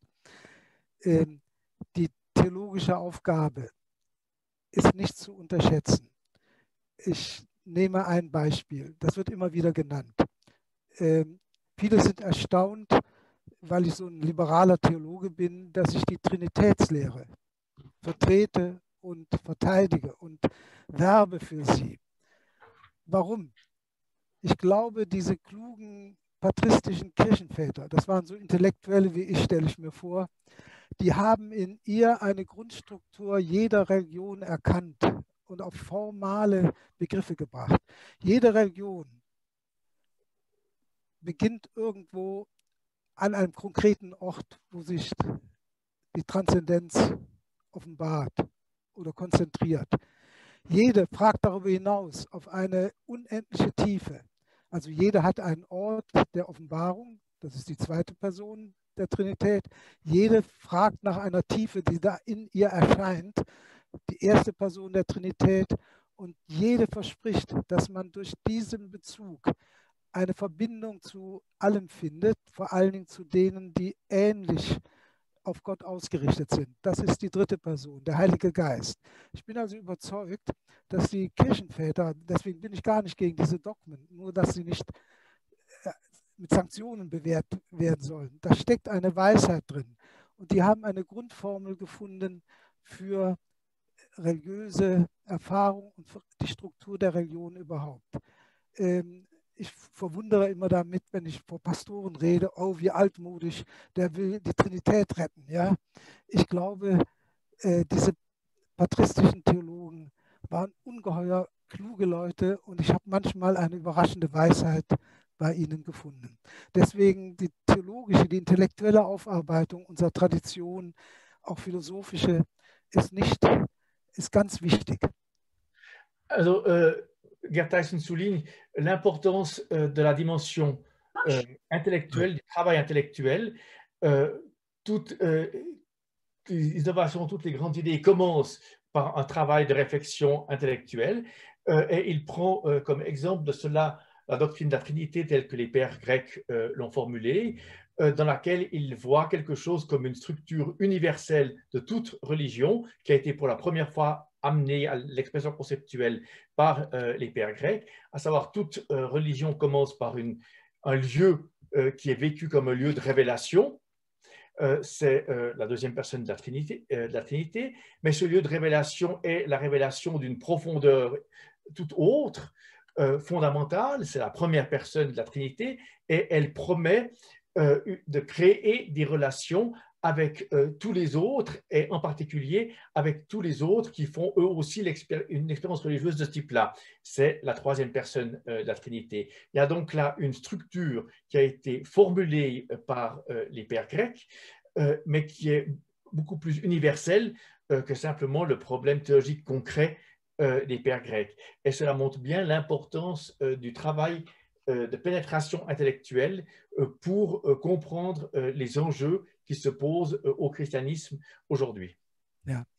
Wir haben vor 80 Jahren, im Jahr 1941, hat Bultmann seinen Entmythologisierungsvortrag vorgestellt, in einer Zeit, wo man erwartete, dass die Kirche in Deutschland ganz an den Rand gedrängt wird, dass die theologischen Fakultäten aufgelöst werden. Und ich habe jetzt zum 80. Geburtstag eine kleine Schrift, die kommt in den nächsten Wochen heraus, geschrieben, Botschaft in Bildern. Und Entmythologisierung als theologische Wahrheitssuche. Das müssen wir aufrechterhalten. In den alten Bildern die Wahrheit finden, die auch intellektuell einleuchtet. Dabei bin ich nicht ein bisschen, sagt ja, ich habe von Karl Jaspers viel gelernt, der hat Bultmann auch kritisiert, ich glaube ein bisschen zu Recht. Diese beiden aus Oldenburg stammenden waren ein bisschen zu sehr in Konkurrenz verwickelt, der eine Heidegger, der andere Jaspers. Und da ist dann manche Kommunikation schiefgegangen. Aber Jaspers hat richtig gesehen, er nannte das Chiffrensprache, die Symbolsprache der Religion enthält eine tiefe Weisheit. Er hat leider nicht manche Symbole richtig verstanden, zum Beispiel oder würdigen können, wie die Inkarnation. Dass das Göttliche, das Unbedingte an einer konkreten Stelle greifbar wird, das ist die Ermutigung, dass es in jedem konkreten Leben, so armselig es ist, ja, und so kurz es ist und so weiter, kann ein göttlicher Funke gegenwärtig sein, kann Gott selbst anwesend sein. Deswegen haben die alten Kirchenväter darum gekämpft, dass Gott wirklich in diesem Christus vom schreienden Baby bis zum Gekreuzigten anwesend ist.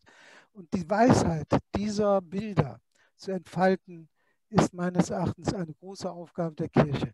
Deswegen bin ich für Entmythologisierung, aber nicht in der Attitüde, die Bultmann manchmal hat, das ist erledigt, das ist erledigt, das ist erledigt, sondern wir haben da einen Bilderschatz, den wir zum Sprechen bringen können, ohne dass wir ihn zu Dogmen machen, mit denen wir die Menschen gewissermaßen ihren Geist und vielleicht sogar ihre Leben fesseln wollen. Gerd Thijssen rappelle que en 1941, Bultmann a fait sa conférence sur la déméthodologisation à une époque où le Troisième Reich nazi essayait de diminuer autant que possible l'influence du christianisme et on s'attendait à ce que les églises soient peu ou moins interdites, que les facultés de théologie soient fermées, etc. Et que l'enjeu de cette problématique subsiste. Gerd Thijssen publie ces prochaines semaines un petit livre insistant sur la fonction des images, parce que si il faut rester dans la tradition, enfin, reconnaître l'enjeu soulevé par Bultmann pour dire le sens du christianisme aujourd'hui, il faut faire attention à ne pas tomber dans un travers que Bultmann a parfois, quand au début de sa conférence, il dit ça c'est réglé, c'est éliminé, c'est éliminé, c'est éliminé. Il ne s'agit pas d'éliminer les images du passé, il s'agit de les interpréter. Et en ce sens-là, Karl Jaspers, qui venait comme Bultmann de Oldenburg, donc d'une petite région, un ancien grand-duché au nord-ouest de l'Allemagne, qui était pour cette raison, c'était les deux grands esprits d'un petit territoire, donc ils étaient en concurrence intellectuelle et sociale l'un avec l'autre, ce qui n'a pas toujours facilité la compréhension, mais indépendamment de ça, Jaspers avait raison d'insister sur le rôle des chiffres, des symboles, qu'il s'agit non pas d'éliminer, mais d'interpréter. L'enjeu pour nous aujourd'hui n'est pas d'éliminer ces vieilles images symboliques, mais de les réinterpréter et d'en trouver le sens. Et l'incarnation est un bon exemple pour cela. Il s'agit vraiment de penser le fait qu'il y a une dimension d'étincelle divine en chaque homme, et ceci, quelle que soit la brièveté de son existence, donc du début à la fin. En ce sens-là, le rôle des pères grecs est essentiel, qui ont toujours voulu insister sur le fait que Dieu était présent en Jésus-Christ du début à la fin de la naissance, ou même de la conception, à la croix y compris. Et notre tâche n'est donc pas d'éliminer les images qui seraient périmées, mais de les réinterpréter de façon à ce qu'elles conservent un sens pour nous aujourd'hui. On me signale malheureusement qu'on va devoir conclure. Je vais repasser la parole à Pierre et Nadine. Je vous remercie tous les trois, M. Schlegel, M. Tétaz et M. Tyson, bien évidemment. Je rappelle que donc, le livre est toujours disponible, coédition, très beau travail de coédition entre Olivier Tan et Salvatore. En question de foi, dire le christianisme autrement. Un livre vraiment que je vous recommande fortement. C'est un coup de cœur vraiment personnel. Voilà. Je vous remercie tous pour votre attention et je remercie M. Tyson d'avoir pris le temps de répondre à toutes nos interrogations. Nadine, Pierre, si vous voulez conclure ce cycle de conférences. J'ai vu que Anne, qui était avec nous la semaine dernière, était présente aussi avec nous. Nadine ou Pierre, est-ce que vous êtes là? Oui, oui, nous sommes là. Merci. Pardon. Vas-y, tu peux y aller. Je peux y aller. Es hatte sich jemand gemeldet. Dites-moi. Ja, es hatte sich jemand gemeldet, den ich im 5. Klasse als Religionslehrer oder Deutschlehrer gehabt habe. Wer war das denn? War das jemand? Wer war das? Wer war das? Also ich grüße zurück und hoffe, dass ich war das. Was? Ich war das, Christian Apel. Ach, Sie hören zu, gut, okay. Nein, aber das war noch eine Frau. Christian Apel ich war dein Klassenlehrer, nicht? Genau. Ja, genau, ja. Ein Jahr lang. Nein, da war noch jemand, es freut mich, wenn ich jemand wieder begegne aus langen Zeiten. Ja, ich bedanke mich auch bei allen. Ich bedanke mich vor allem bei Tétaz, der das übersetzt hat. Das Buch ist jetzt öfter übersetzt worden ins Katalanische, Spanische, Tschechische, Dänische und Chinesische. Aber neben Chinesisch ist Französisch jetzt die einzige Weltsprache, die und Spanisch, ja, übersetzt wurde. Ich hatte gar nicht damit gerechnet, dass dieses Buch so weite Verbreitung findet. Als ich es dem Verlag gab, sagte ich, na gut, wenn Sie davon 300 verkaufen, ist auch gut. Ich wollte es für mich, für meine Selbstverständigung, diese Meditationen schreiben. Aber in deutscher Sprache verkauft es sich ganz gut. Es sind über 10.000. Ich sollte übrigens sagen, ich verdiene nicht an Ihnen die letzte Auflage. Damit sie preiswerter erscheint, habe ich darauf verzichtet, da irgendeinen Anteil zu erhalten. Mir ist es wichtiger, dass die Gedanken ein wenig sich verbreiten, aber ich weiß sehr wohl, das ist nicht vollkommen. In diesem Buch gibt es Mängel. Zum Beispiel würde ich heute mindestens noch 2 Sachen über das Gebet, die Psalmen einfügen, ja, aber dann wird es immer dicker. Irgendwo ist das Leben begrenzt und so muss dieses Buch so bleiben, wie es ist. Ich danke allen, ja, für die Leitung und für die Kommentare. Und nehmen Sie bitte nicht an, auch wenn ich vielleicht so erschienen habe, als hätte ich Lösungen für viele Dinge. ich weiß, dass das alles sehr vorläufig ist und dass man nur zusammen, indem man viele Menschen aktiviert, kommt man vielleicht auf ein paar gute Gedanken, auch für die Kirche, die sie in die Zukunft weiterführen. Ich bin etwas optimistischer als viele. Sie wird kleiner werden, aber sie hat einen so großen, sagen wir mal, Schatz in ihren Bildern und Traditionen, das vergisst sich nicht so schnell. Und ich erlebe immer wieder, wie junge Menschen davon motiviert werden und auf neue Gedanken kommen. Also vielen Dank und auf Wiedersehen. Soll ich das, oui, je traduis brièvement, faut que je résume en français. Ja. Alors, M. Tyson remercie tout le monde, et en particulier le traducteur, fort bien. Deux idées me semblent importantes à relever dans ce qu'il vient de dire. D'une part, il a parfaitement conscience que ce livre est par bien des aspects encore tout à fait provisoires et que ce n'est pas des formulations définitives qu'il propose et que s'il le faisait aujourd'hui, il ajouterait encore quelques autres paragraphes sur les psaumes, sur la prière, etc. Mais que dans ce cas-là, le livre devient de plus en plus épais. La vie étant finie, les livres doivent aussi avoir des dimensions finies et pas, ajouterais-je, comme la thématique de Barthes, devenir des livres sans fin. C'est le premier point. Le second point, ce qu'il propose sont évidemment quelque chose de tout à fait provisoire et appelé à être complété par d'autres. C'est seulement si on se met ensemble à réfléchir et à travailler qu'on va trouver des solutions nouvelles et des pistes nouvelles. Il n'est pas aussi négatif que beaucoup sur l'avenir de l'Église et du christianisme.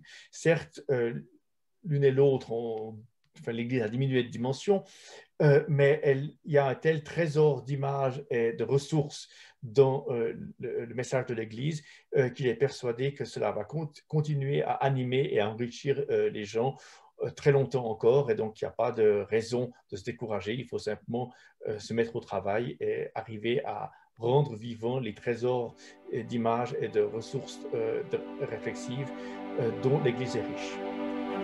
Merci. Ja. So.